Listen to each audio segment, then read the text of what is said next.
hoje nós vamos começar a parte de direito processual penal. Nós vamos trabalhar o Código de Processo Penal brasileiro, mas é óbvio que nem tudo do direito processual penal está dentro do Código de Processo Penal brasileiro.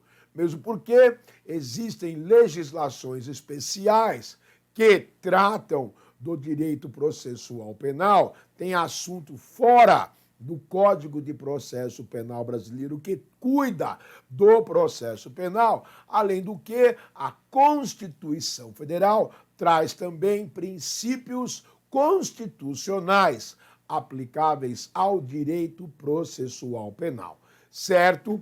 E além disso, nós temos que trabalhar um pouco de jurisprudência, o que os tribunais superiores pensam sobre normas processuais, e temos que trabalhar um pouco de doutrina, o que os doutrinadores, os pensadores do nosso direito, eles discutem e pensam a respeito do próprio direito processual penal. Por quê? Porque isso eventualmente cai em concurso público. Logicamente que o nosso foco aqui é concurso público, mas nem sempre só cai em concurso público a lei seca. Tem muito concurso público onde se questiona alguma coisa sobre parte doutrinária do direito processual penal, alguma coisa sobre parte jurisprudencial do direito processual penal. Então nós vamos começar com essa introdução, beleza? Para depois nós vermos também o artigo de lei, a lei seca, e fazer um mix disso tudo para que você esteja acobertado, caso caia alguma coisa de doutrina ou caso caia alguma coisa sobre lei seca. Porque aqui no Alfacom é assim, irmão, a gente vai lá escudado para qualquer tipo de questão que caia no seu concurso. Muito bem, meus queridos, ok. Então, o nosso objeto de hoje, desse primeiro nosso encontro, é discutir algo sobre o conceito, algo sobre o objeto, a finalidade e os chamados sistemas processuais, ok?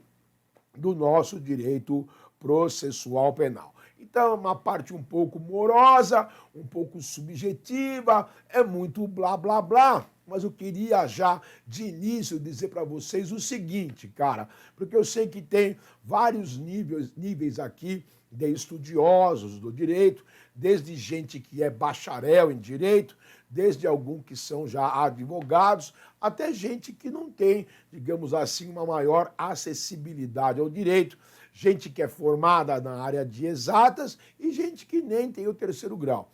Então eu gostaria de dizer inicialmente o seguinte, diferenças entre direito penal e direito processual penal, que é o básico. O que é o direito penal? Direito penal, também chamado de direito substantivo ou direito material, basicamente é o quê? São regras de comportamento. É o que você pode fazer e o que você não pode fazer. Por exemplo, você não pode sair por aí matando pessoas. Isso é direito penal, é o crime de homicídio. E, eventualmente, você não cometerá homicídio se você agir, por exemplo, em legítima defesa, que é uma excludente de antijuridicidade que pode ser reconhecida pelo juiz. Isso é fato, ok? Isso é direito penal. Agora, eu costumo dizer o seguinte, o que adianta você saber que matar alguém é crime e que você matar alguém em legítima defesa não é crime, se você não tiver ferramentas, instrumentos que demonstrem que você matou ou não em legítima defesa. Então, essas ferramentas, esses instrumentos que irão demonstrar se você agiu ou não em legítima defesa, ou seja, se você cometeu crime ou não, justamente isso é o direito processual penal, o chamado direito adjetivo ou direito formal. Então, o direito processual penal é um direito que serve para investigar. É um direito que serve para demonstrar se você é ou não responsável pelo cometimento do crime. Se o direito penal serve para dizer se você cometeu ou não o crime, o direito processual penal é aquele que vai dizer se efetivamente você é culpado ou não pelo crime. Um vai dizer se é ou não um crime e o outro vai dizer se você é ou não responsável pelo crime. De certa forma que direito penal e direito processual penal são dois ramos do direito que são indissociáveis entre si, ok? E crie uma sistemática no seu discernimento que sempre que aparecer a palavrinha processo, isso é sinônimo de apuração. Processo penal, apuração do crime. Processo administrativo, apuração da falta disciplinar. Processo civil, apuração para saber com quem está o direito. Então, sempre que aparecer direito processual, isso tem que haver com algum tipo de apuração. Beleza? Então, isso é o processo em linhas gerais. Ok? Então, agora vamos entrar um pouco em termos conceituais, certo? E vamos iniciar aqui com o processo penal na dimensão dos direitos fundamentais. Como você sabe, direitos fundamentais são aqueles direitos considerados inalienáveis, né?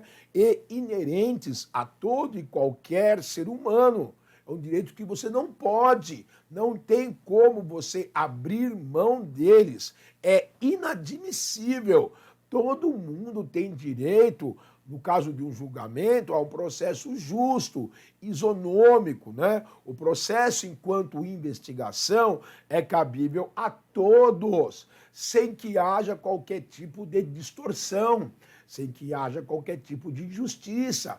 É uma averiguação que se faz necessária. Então, olha só, com o advento da Constituição de 88, ficou consagrado no artigo 5º os direitos e garantias fundamentais.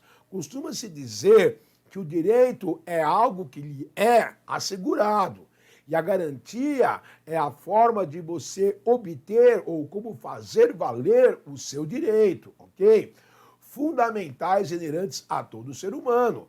E entre eles se encontram normas que visam proteger o acusado em processo criminal, bem como assegurar os seus direitos sejam resguardados, ou seja, são as garantias utilizadas para que se façam valer os seus direitos, ok? Muito bem, partezinha aqui teórica, ok? Processo penal brasileiro. Aí nós vamos remontar aqui as origens, ok? Então, o processo penal, a depender dos princípios que orientam, pode ser inquisitivo, acusatório e misto. Já vou te dizer que o Brasil hoje segue a linha do processo acusatório, onde são devidamente separadas as funções de cada um dos poderes. Então, existe lá o poder judiciário que vai julgar, que é separado do Ministério Público que vai acusar, que é separado da defensoria que vai defender e da polícia que vai investigar. Então, são poderes sempre distintos, tá bom? Então, o Código de Processo Penal, quando entrou em vigência em 41, lógico que teve modificações diversas, né? De lá para cá, aí remonta, né? Que seguiu a linha da Itália, né? Onde o juiz tinha uma posição hierárquica superior às partes, e isso acabou. Hoje o juiz, lógico, é ele que preside o julgamento, mas o juiz, ele está no mesmo nível em relação ao Ministério Público e à defesa. O juiz não está acima de ninguém, é o mesmo sistema de paridade de armas, estão todos dentro de um mesmo nível, ok? Justamente para que não haja ali uma sobreposição em relação aos demais, ok? Muito bem. E aí está dizendo tudo isso sobre essa sistemática que no Brasil não existe, né, essa possibilidade do juiz ser parcial. O juiz tem que ser imparcial. O juiz não pode participar de investigação, da parte de acusação. O juiz julga, o MP acusa, A polícia investiga, a defesa defende. Não pode haver uma parte se miscuindo na atividade da outra. Em linhas gerais, é isso, ok? Então, veja só, com o advento da Constituição de 88, não há dúvidas que restou claro a separação das funções de acusar, Ministério Público, defender, a Defensoria e julgar. Não é isso? Cada um dentro do seu quadrado, meu filho. Senão, pode se configurar a suspeição de uma das partes, não é isso? Olha aí, o caso da Operação Lava Jato. Eu não vou tomar aqui, meu querido, nenhum partido político, né, de nenhuma das partes. Só vou fazer inserções dentro daquilo que a gente analisa, né? Não é? Muitos disseram que houve, por parte do Ministério Público da Lava Jato, suspeição do juiz, do promotor, né? Não está, em tese ainda, que eu saiba, é constatado essa hipótese de cabimento. Mas se suscitou isso, né? Conversas entre o Sérgio Moro, Deltan Dallagnol, suscitou-se isso, que eu saiba não restou cabalmente demonstrado. Mesmo porque o juiz comunica com as partes, né? Isso é fato. O juiz conversa com a defesa, o juiz conversa com o representante do Ministério Público. Isso não é vedado ao juiz, a não ser que ele esteja ali agindo de forma tendenciosa. Aí é uma outra situação, beleza? Então, é nesse contexto aí. Muito bem. Então, veja, processo penal constitucional. O que é isso, gente? Processo penal constitucional é aquele que respeita as linhas da Constituição Federal. Em síntese, é isso. São os princípios constitucionais aplicáveis ao Código de Processo Penal, que logo mais oportunamente nós veremos quais são eles, e são muitos. Então, hoje se fala muito nisso, em processo penal constitucional, que nada mais do que é isso, tá bom? É fazer valer os princípios constitucionais, que são aqueles que você já conhece e que nós vamos aqui reprisar todos eles, que são previsíveis no próprio Código de Processo Penal. Obviamente que você deve saber disso. Nada pode, em termos de legislação infraconstitucional, que está abaixo da Constituição, ir de encontro à lei maior. Qualquer dispositivo infraconstitucional que está abaixo da Constituição não pode divergir do que a Constituição diz, sob pena desse dispositivo ser declarado como inconstitucional. Ok? Então, obviamente que aquilo que não se coaduna com a lei maior deve ser desprezado, deve ser desconsiderado. Certo? Muito bem, meus camaradas. Então, dando continuidade, né? Vamos lá. Dentre essas teorias, né, agora nos referindo qual é o objeto, né, em última análise, do processo penal. Cara, o objeto do processo penal é a satisfação. Satisfação do quê? Da pretensão do Estado. Qual é a pretensão do Estado diante do processo penal? Ora as bolas.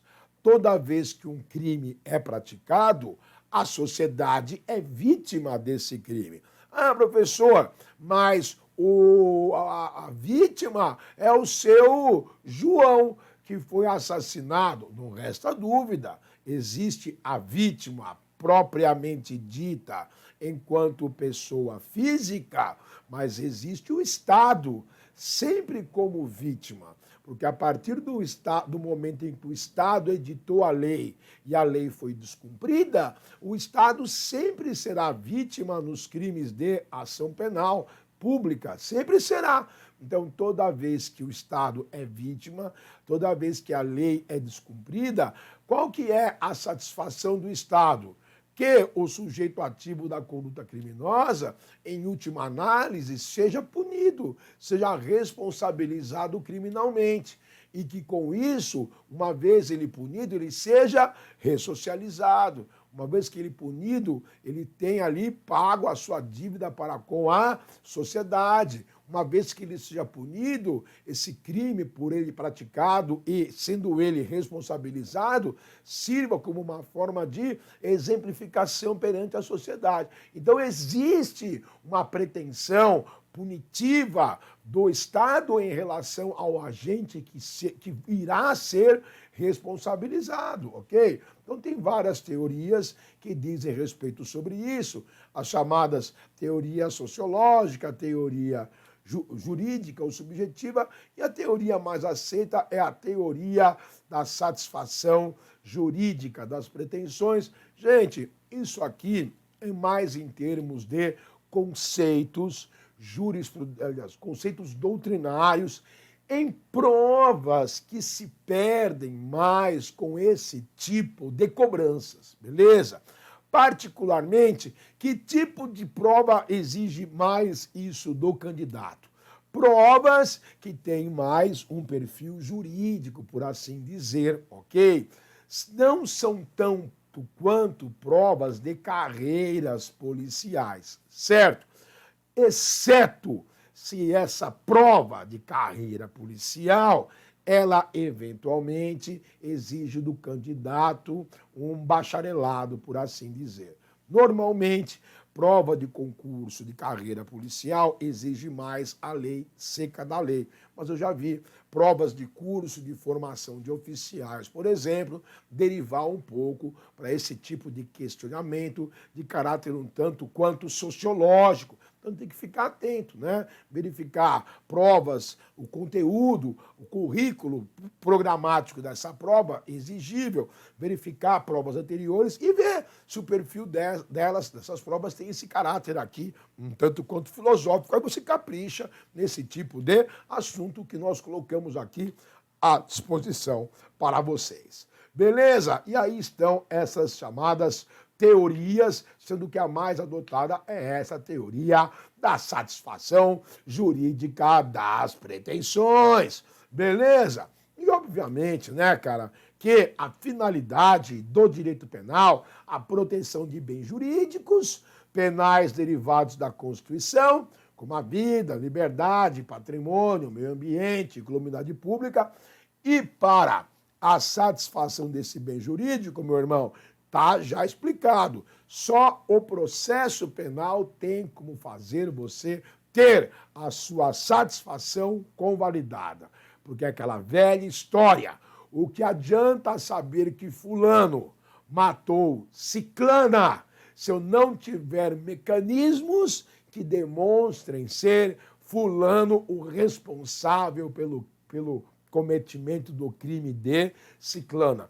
Quem vai me provar que fulano matou ciclana é o processo penal, é o devido processo legal, a ampla defesa, o contraditório, né? A sentença do juiz dada após o devido processo legal. Por isso que o processo ele é muito importante, ok? Porque é ele que vai dar o resultado final da apuração, da investigação feita lá no início pela polícia, que é o preâmbulo final, né, que vai startar, digamos assim, o devido processo legal. A investigação policial, por si só, não tem o condão de definitivamente imputar a responsabilidade a ninguém, sem que haja o devido processo legal. Por isso, a sua importância. Ok, meu camarada? E saber, isso sim, que esse é o adotado pelo Brasil, o chamado sistema acusatório. Então, isso você tem que gravar, que é um modelo de processo penal que tem como características fundamentais, isso é importante, a separação entre as funções de acusar, Ministério Público nos crimes de ação penal pública ou querelante nos crimes de ação penal privada. Nós veremos isso com vagar mais adiante. o respeito, aliás, a função de acusar, de defender, defensoria pública ou, eventualmente, o defensor constituído pelo acusado. E o julgar, né, obviamente, pelo juiz de direito. O respeito ao contraditório, ampla defesa. É o artigo 5º, inciso 55 da Constituição, que nós veremos. Processo, defesa e ampla defesa de contraditório. É a obrigatoriedade de produzir provas, né? Muito bem. A publicidade dos atos processuais é o princípio da transparência, né? O sigilo dos atos processuais é a exceção, como eventualmente os crimes praticados em desfavor de menores, né? Os crimes que envolvam, por exemplo, a dignidade sexual, são as exceções, ok? A imparcialidade do órgão julgador, sob pena do reconhecimento de casos de suspeição, impedimento, não é isso? O órgão julgador não tem interesse no processo. Of course. É claro, meu amigo. Caso contrário, vai gerar algum caso de nulidade. Beleza! Muito bem. Então, isso é o mais importante. O Brasil não adota o sistema inquisitivo, que é aquele em que o juiz reuniria só nele todos esses perfis. Acusa, apura e julga. Apesar de algumas circunstâncias parecer ser assim, mas não o é. Ok, meus camaradas. E o sistema misto, né, ou acusatório formal, também não é adotado, onde existe uma investigação preliminar a cargo da Polícia Judiciária e a instrução preparatória patrocinada pelo juiz instrutor, onde só o julgamento, né, teria o crivo do contraditório e da ampla defesa. Nesse sistema misto, o juiz participaria efetivamente da investigação, o que, sob a ótica de nós brasileiros, geraria uma certa suspeição. Então, o Brasil não adota o sistema misto ou acusatório formal. O Brasil só adota o sistema acusatório, onde cada um exerce sua atividade de maneira independente. MP acusa, a defensoria defende, o juiz julga, a polícia investiga. Beleza? Professor, o MP pode investigar? Pode. O MP pode investigar, sim, não há impedimento nesse sentido. Pode investigar em procedimentos autônomos do MP, ou pode investigar de forma a assistir a polícia judiciária enquanto procedimento de polícia judiciária. MP não pode presidir procedimento de polícia judiciária. O MP pode presidir procedimento do próprio Ministério Público, beleza? Não pode presidir procedimento de polícia judiciária. Pode assistir a autoridade policial em procedimento de polícia judiciária. Ok, meus camaradas. Muito bem, meus jovens. E com isso, fechamos aqui esse nosso primeiro bloco maravilhoso de processo penal, ok? Muita calma. Por enquanto é só uma parte teórica, eu sei que é um pouco pesado, mas existe concurso que essa doutrina cai. É só você verificar alguns concursos anteriores de polícia, eu mesmo já presenciei aqui isso no Alfacom, e sabem qual? Curso de formação de oficiais. Se eu não me engano, inclusive foi da Polícia Militar até de Minas Gerais. Não é comum, mas cai. Ok, meus queridos.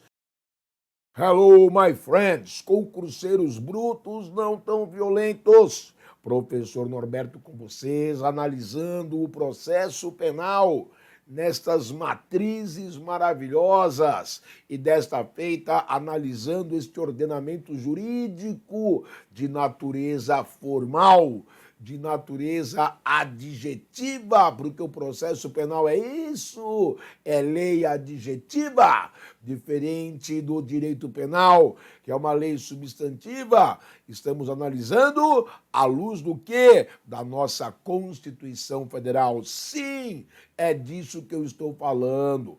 Vamos abordar o Código de Processo Penal na conformidade de nossa lei maior, exatamente desse jeito, na forma de princípios e garantias fundamentais. É isso aí, meu amigo. E como você sabe, os princípios e garantias fundamentais, princípio em direito é algo tido como uma verdade absoluta. Também aparece com a denominação de direitos e garantias fundamentais, e direito como sendo algo que lhe assiste a que você faz jus, direito de ir e vir, por exemplo, e garantia como sendo uma forma de você fazer valer esse direito, como, por exemplo, a possibilidade de você impetrar uma ordem de habeas corpus, é uma forma de você garantir o seu direito de ir e vir, beleza? É assim que funciona. E, obviamente, que o direito processual penal ele está imiscuído nesses princípios constitucionais aplicáveis ao processo penal e que, obviamente, repercutem nas leis de caráter processual penal no nosso arcabouço jurídico. E vamos iniciar, obviamente, já analisando o artigo 5º caput, que diz respeito aos direitos individuais e coletivos estatuídos em nossa lei maior. Olha lá, o artigo 5º já diz que todos são iguais perante a lei, é o próprio princípio da isonomia ou da igualdade, sem distinção de qualquer natureza, garantindo aos brasileiros e aos estrangeiros residentes ou não. Não é só residente, residente ou não. Óbvio, essa é a interpretação, a hermenêutica da lei, né, no país, a inviolabilidade do direito à vida, o principal direito, né, das pessoas, a vida, o maior bem jurídico, o direito à liberdade, óbvio, o direito à igualdade, o direito à segurança, o direito à propriedade, nos seguintes termos. Muito bom. E logo de cara, já damos de cara com o inciso 12, que vai cuidar do direito à privacidade. Veja o que preconiza o inciso 12. É inviolável o sigilo da correspondência e das comunicações telegráficas, de dados e comunicações telefônicas. Olha aí a lei de interceptação telefônica. E não podemos esquecer que a interceptação telefônica nada mais é do que um meio de prova. E prova está associado ao Código de Processo Penal. É ou não é? Então veja como a Constituição Federal, de uma certa maneira, ela repercute nos meios de prova que estão elencados não só no Código de Processo Penal, mas também em outras legislações infraconstitucionais. Certo? Comunicações telefônicas, salvo no último caso, por ordem judicial, nas hipóteses e na forma que a lei estabelecer, para fins de investigação criminal na fase policial ou instrução processual na fase judicial do processo. E, eventualmente, se a interceptação telefônica é feita em desacordo com a norma processual vigente, você vai incidir na produção de provas inadmissíveis, ilícitas, que não são contempladas em nosso ordenamento jurídico. Ok, é isso aí. Professor, mas o que isso tem a ver efetivamente com o processo penal? Tem tudo a ver, porque eventualmente, essa comunicação telefônica, por exemplo, isso são meios de provas. E os meios de provas estão previstos no Código de Processo Penal. E existe a lei de interceptação telefônica, que é uma lei que cuida justamente da produção de provas. E essa interceptação telefônica só pode ser feita, obviamente, por meio de mandado judicial.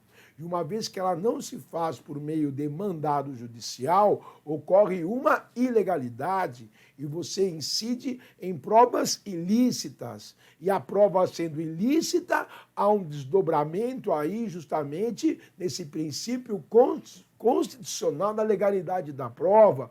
E as provas ilícitas são inadmissíveis no processo penal. Então você veja que, indiretamente, já existe um comando legal acerca do princípio alusivo à admissibilidade da prova derivada da interceptação telefônica a depender de autorização judicial. Opa, me perdoe, porque eu não coloquei aqui o slide. Mil perdões. Mil perdões. Então é isso que eu estou falando, meu querido. Professor Norberto tá ficando meio doido.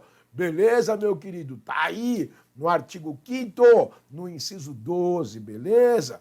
Muito bem. Saltando de cara já para o inciso 36. A lei não prejudicará o direito adquirido, o ato jurídico perfeito e a coisa julgada. É outro princípio também de natureza, até certa forma, processual penal, porque eventualmente pode surgir alguma lei nova, né, que altere eventualmente algum rito processual, se bem que já é do conhecimento que lei de natureza processual penal, quando ela entra em vigor, ela não segue princípios de retroatividade. Lei processual penal entra em vigor, ela começa a produzir os seus efeitos a partir da sua vigência para o futuro, ela não produz efeitos de retroatividade. Lei processual penal não retroage para prejudicar, nem retroage para beneficiar.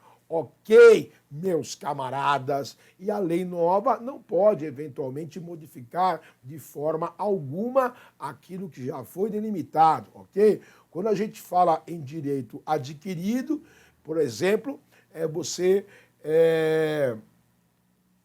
casos de aposentadoria, né, que já o servidor público obteve sob um regime anterior, né?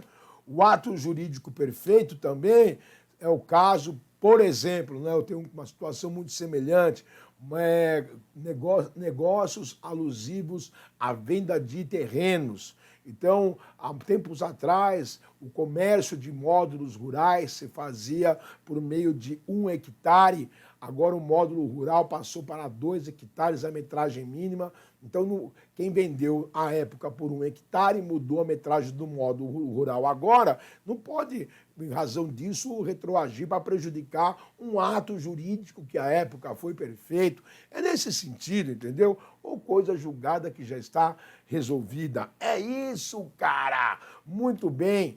O inciso 37 é claro no sentido de dizer que não haverá juízo ou tribunal de exceção. Então não existem tribunais excepcionais. Hoje em dia todo mundo é julgado na seguinte conformidade: juizado especial criminal, estou me referindo à área penal, varas criminais ou tribunal do júri. Ah, professor, mas eu vejo aí o presidente da República ser julgado pelo Senado Federal nos crimes de impeachment do presidente. Eu vejo governadores de estado serem julgados aí por outros tribunais. Eu vejo... Mas espera aí existe uma previsão legal. Por exemplo, Pleno do Tribunal de Justiça julgar juízes, promotores que cometeram crimes. É uma outra situação. Aí não se trata de casos de exceção, porque tem previsão legal para certas pessoas, em razão de crimes funcionais, serem julgados por determinados tipos de tribunais. Isso não é tribunal de exceção. Tribunal de exceção é se criar um juízo específico para julgar alguém quando não havia previsão de julgamento para determinada finalidade prevista anteriormente em lei. Isso é tribunal de exceção que não existe. Ok? Muito bem. Ok. Inciso 41. A lei punirá qualquer discriminação atentatória dos direitos e liberdades fundamentais. Então, isso foi uma previsão, né, aberta, penal em branco, digamos assim, para qualquer tipo de ato discriminatório que, por sinal, viesse a ser tipificado como sendo crime, e assim vem ocorrendo desde então. Inciso 40, nenhuma pena passará da pessoa do condenado, é o princípio da intransponibilidade da pena, beleza? Podendo a obrigação de reparar o dano e a decretação do perdimento de bens ser, nos termos da lei, estendida aos sucessores e contra eles executadas até o limite do valor do patrimônio transferido. É verdade? Então, é aquela velha história. Morre o Fernandinho Beiramar, devia 100 anos de cadeia. Eu não posso transferir o resto da pena para a sua genitora. Seria um verdadeiro absurdo. A pena morre, a pena privativa de liberdade morre com ele. Mas a pena pecuniária, né, os danos eventualmente por ele causados, elas se habilitam, esses danos, né, esses valores, no espólio do falecido, nos bens da pessoa física, do decujus. Decujus é aquele que morre. Então, se ele deixou um patrimônio no nome dele, né, os credores se habilitam como para receber dessa pessoa física, dos bens que ele deixou. Obviamente que os bens não vão todos para os credores, é repartido entre os herdeiros dos credores. Se ele tem 2 filhos, vai repartir uma parte para um filho, outra parte para outro filho e a outra parte para os credores. É isso, não vai todo o bem para os credores, seria injusto com os filhos. Beleza? Muito bem, cara. E aí chegamos no inciso 40. Aliás, o de cima é o inciso 35, o de baixo, olha eu falando errado o algarismo romano. Meu Deus do céu. 10, 50 menos 10, 40 é 45. Em cima, aliás, X é 35. Eita, não, 45. Meu Deus do céu, tá ruim do algarismo romano, hein? L é 50, menos 10, 40. Com 5, 45. Tá, professor, tá ruim do algarismo romano, hein? 45. E o de baixo é 46. A esquerda diminui, a direita soma. Meu Deus do céu, professor, tá ficando meio doido mesmo. Inciso 46. A lei regulará a individualização da pena e adotará, entre outras, as seguintes. Muito bem, então temos lá os tipos de pena vigentes no Brasil. Privação ou restrição de liberdade, sim, senhor. Temos as penas de reclusão, detenção, temos as penas de prisão simples, temos as penas de internação, não é isso?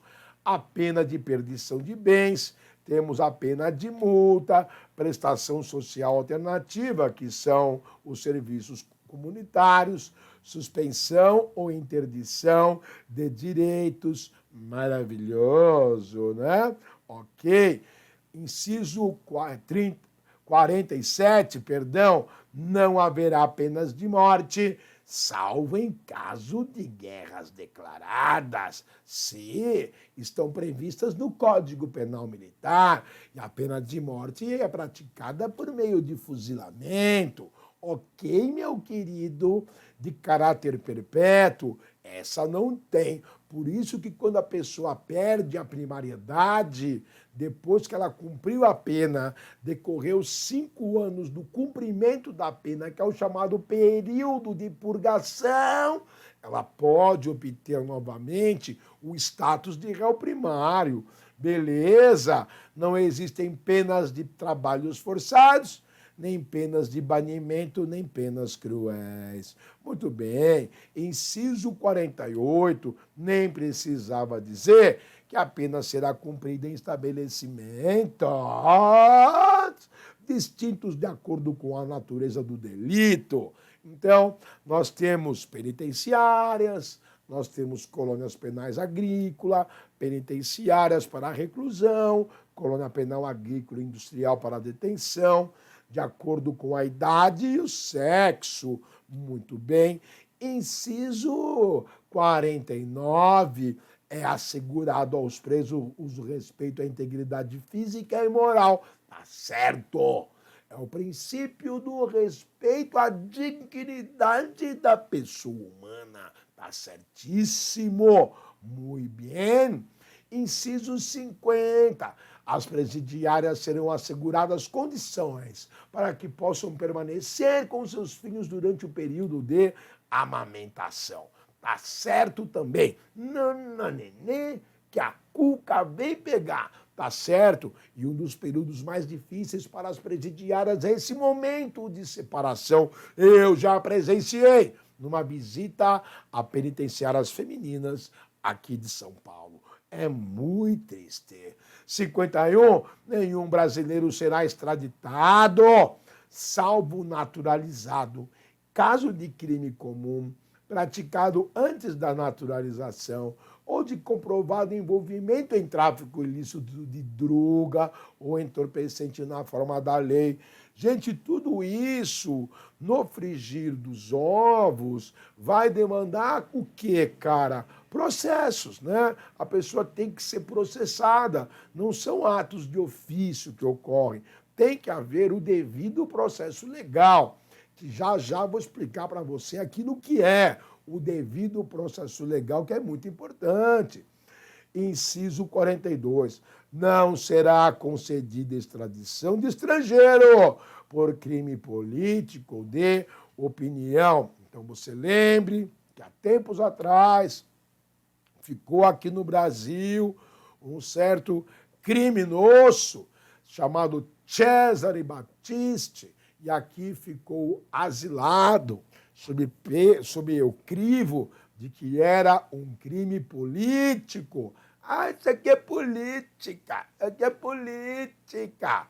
Mas depois, esse criminoso assumiu que tinha praticado atos de terrorismo. E aí foi embora lá para a Itália.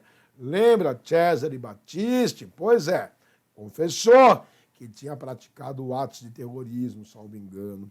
Muito bem, inciso 53, ninguém será processado nem sentenciado, senão pela autoridade competente. Esse é o chamado princípio do juiz natural, que, aliás, ensejou a nulidade do julgamento do nosso presidente Lula. É ou não é? Supremo Tribunal Federal reconheceu que Sérgio Moro, enquanto juiz, não era o competente para condená-lo na operação lá, no processo do triplex, se eu não me engano, do apartamento do amigo, da concessionária, da empresa pública, que ele ganhou, não ganhou, não sei ao certo, mas Sérgio Moro não podia ter julgado ele.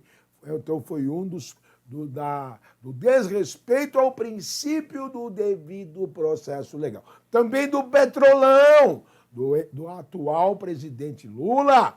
Moro não podia ter condenado Lula no Petrolão. Por quê? Porque não era o juiz natural, tinha que ser juiz de Brasília, me parece, e por isso foi anulado o processo.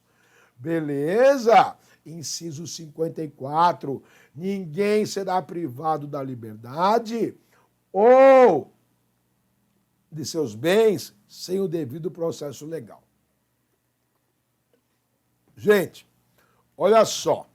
O que eu gostaria que você aprendesse nesse momento, mas eu não quero ultrapassar o nosso tempo. O que é o devido processo legal que você tanto ouve por aí? Devido processo legal é a pessoa que tem que ser julgada de forma idêntica a todo mundo. Então, devido ao processo legal, tudo começa com uma acusação. Então, todo mundo tem que ser acusado.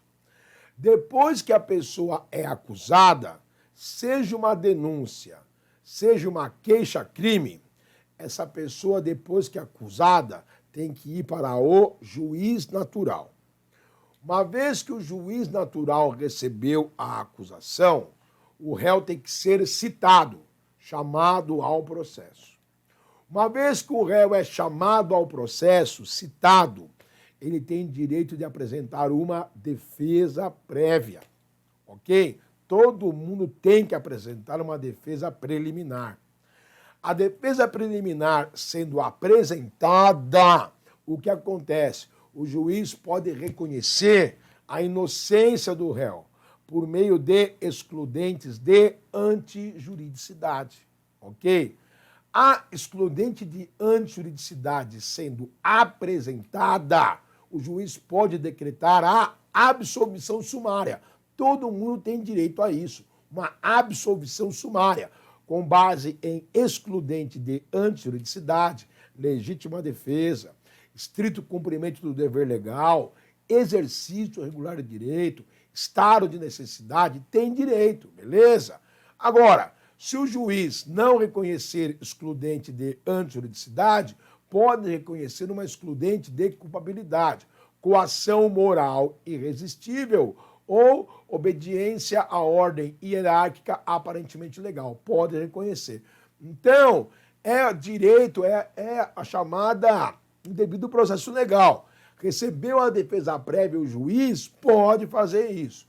Não reconhecendo o caso da absolvição sumária, o que o juiz vai fazer? Vai designar audiência de instrução e julgamento. Tem que ouvir o ofendido. Depois tem que ouvir as testemunhas de acusação. Depois tem que ouvir as testemunhas de defesa. É uma sequência, beleza? Depois de ouvir todo mundo, é o interrogatório do acusado.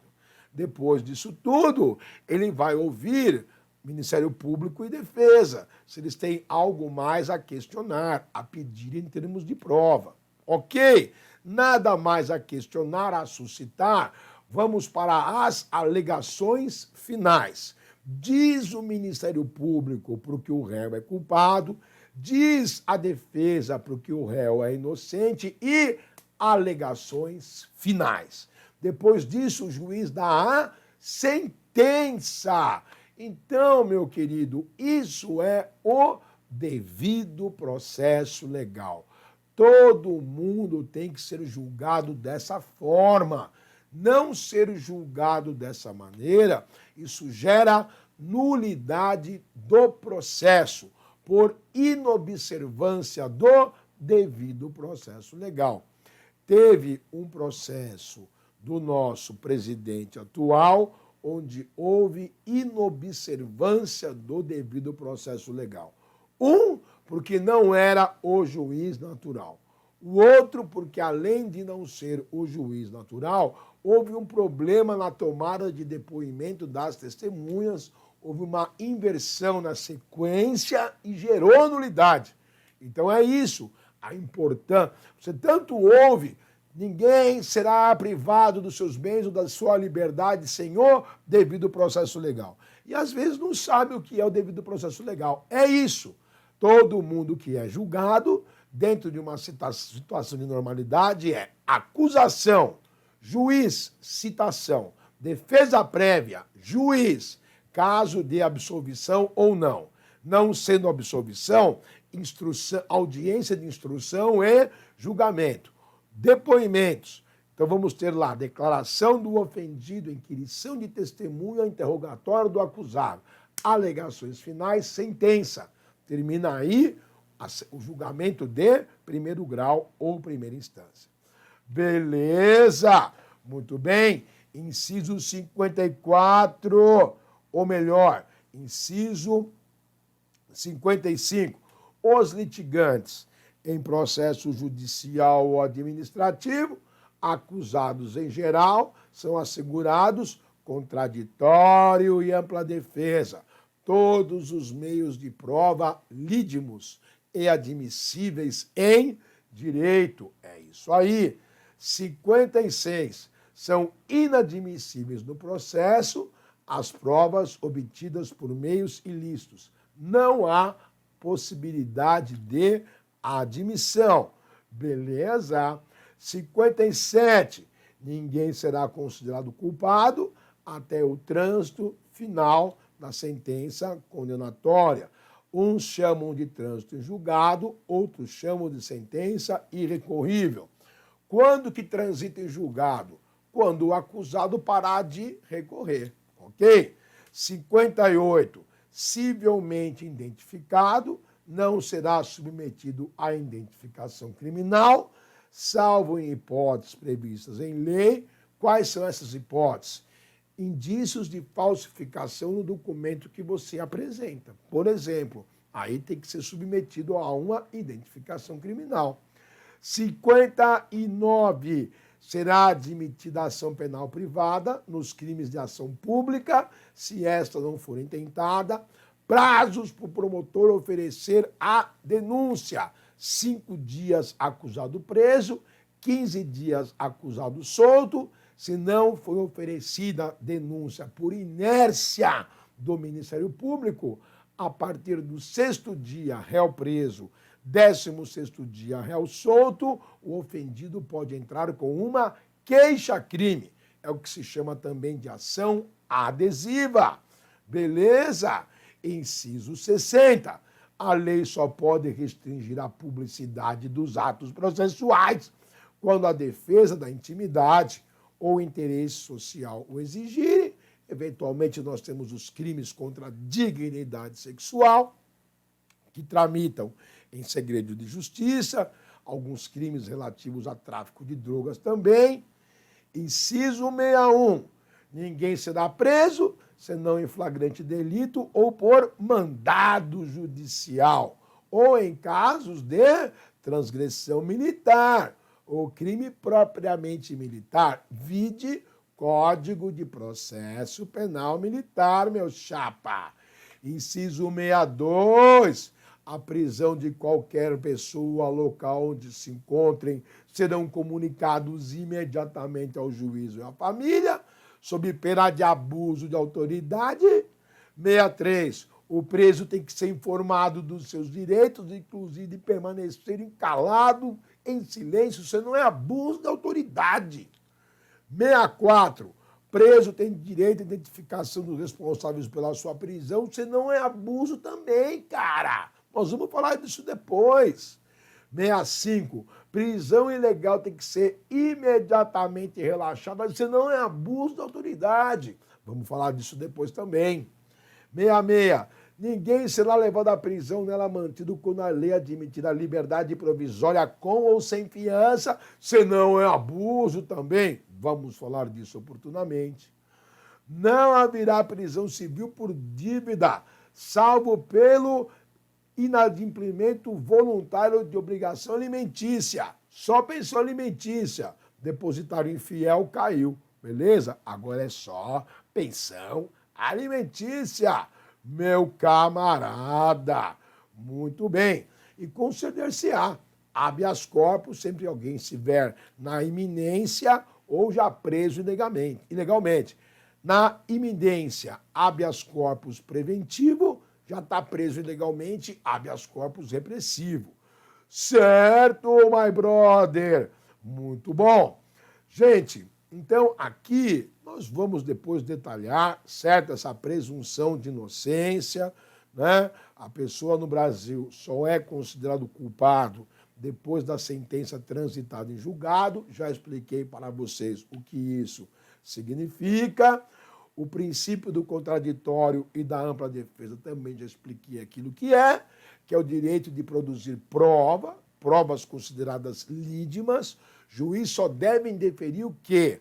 Provas protelatórias, provas tumultuárias, provas que em nada colaboram para o esclarecimento da verdade. Certo? Princípio da publicidade também já falamos. A regra do processo é ser transparente, ok? Muito bem. Princípio da busca da verdade real. É aquela velha história. Existem várias verdades. A verdade da vítima, a verdade do réu, mas existe a verdade verdadeira. E é com base nisso que o juiz procura saber o que de fato aconteceu. E isso não é considerado em caso de suspeição do juiz, ou o juiz sendo imparcial. Não. Por isso que o juiz pode, de ofício, determinar a produção de provas, porque ele tem que descobrir o que é de fato verdade. Certo? Princípio de inadmissibilidade de provas ilícitas. Já foi dito, ok? É um princípio que não admite, sob hipótese nenhuma, nem que seja favorável ao réu ou à vítima. Princípio do juiz natural também já foi esclarecido, é o juiz da causa, é o juiz competente, é o juiz que tem que julgar, porque há previsão legal da sua competência, né, no próprio Código de Processo Penal. O princípio nemo tenetur se deterege significa o quê? Que ninguém é obrigado a produzir prova contra si mesmo. Por isso, o princípio do direito ao silêncio. E isso não pode ser interpretado em desfavor do acusado. Beleza? Muito bem. O princípio da proporcionalidade, né, tem a ver aí com o princípio do próprio devido processo legal, meu camarada. Muito bem. O princípio do juiz natural já falamos. Princípio da investidura tem a ver com o princípio do juiz natural. O princípio da inércia, que o magistrado depende da iniciativa das partes, e a princípio, né, esse juiz, esse princípio da inércia, ele demanda muito quando? Depende do tipo de ação penal, principalmente se for privada, porque na ação penal pública, o juiz é que dá movimentação ao processo, é o juiz que impulsiona o processo por meio de despachos. Intime-se o Ministério Público, notifique-se a defesa e por aí vai. O princípio da indeclinabilidade e da improrrogabilidade, né? Indeclinabilidade é o princípio no qual o juiz ele tem que assumir ali o processo, né? O juiz não pode se furtar, não pode abrir mão de exercer a jurisdição no processo a que lhe cabe a competência de julgar. Tem a ver, inclusive, com o princípio da inafastabilidade do Poder Judiciário. Chegou o processo nas mãos do juiz, ele tem que julgar, irmão. Tem que julgar, não pode passar a bola para outro juiz, ele tem a obrigatoriedade de julgar. Beleza? Muito bem. Princípio da indelegabilidade e o princípio da irregularidade têm a ver entre si dentro dessa linha de compreensão que eu falei, lembrando que impedimento e suspeições são circunstâncias que inviabilizam a participação do juiz no processo. Impedimento é uma vedação legal que impede o juiz de julgar, porque vai gerar o quê? Algum tipo de quebra na imparcialidade do juiz. Não pode o juiz julgar, vedado por lei, porque o juiz é casado com a advogada do réu, por exemplo. E a suspeição também atinge, né, alguma imparcialidade do juiz por conta de relações do juiz com a parte. Não pode o juiz julgar, porque ele é amigo íntimo do réu, ele é inimigo capital do promotor. Então, existem casos de impedimento, casos de suspeição que nós iremos oportunamente estudá-los no Código de Processo Penal. Ok, meus amigos? Princípio da unidade, a jurisdição é uma só, exercida com a finalidade de aplicação do direito, né? Então, é um só juiz que vai julgar. Às vezes existem vários inquéritos operando, ou polícias investigando, né? Mais de uma polícia investigando o mesmo crime, mas tudo será unificado num único processo, um juiz só irá julgar. Ok? Princípio da correlação.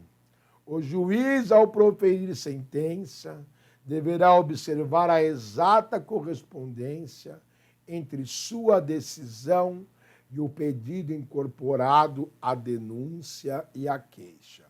Em verdade, vos digo, o juiz, ele pode decidir mais do que a denúncia em termos de artigo de lei tipifica como crime. O juiz, ele adequa a sua sentença não ao artigo de lei descrito pelo promotor de justiça, mas adequa a sua sentença à narrativa do fato descrito pelo promotor. Se na descrição do fato feita pelo promotor o juiz enxergar mais crime do que na acusação propriamente dita, em termos de artigo de lei, o juiz pode agregar algo a mais na sentença. O juiz não está preso à tipificação do artigo. O juiz se prende à narrativa do fato, fique você sabendo disso. Ok, meus queridos, muito bem, passamos um pouquinho do tempo, mas antes exceder do que diminuir o conteúdo. Então segura essa manga. Eu vou entrar rapidamente aqui no YouTube, cara. No YouTube, brother. Meu Deus do céu. Vamos lá. Ah, tá aqui o André Adriano. Esse professor aí é muito gente boa, cara. Muito gente boa. Ah, Missurilo SL. Tá dando umas bugadas. É mesmo, cara? Não sei, acho que é o vídeo aqui. Muito obrigado. Não sei se é o negócio aqui, cara. Não sei, o meu vídeo aqui, não sei se é o meu... Vou ver com a minha internauta aqui, AMZ Yuri SL. Aqui não tá, mas vai saber.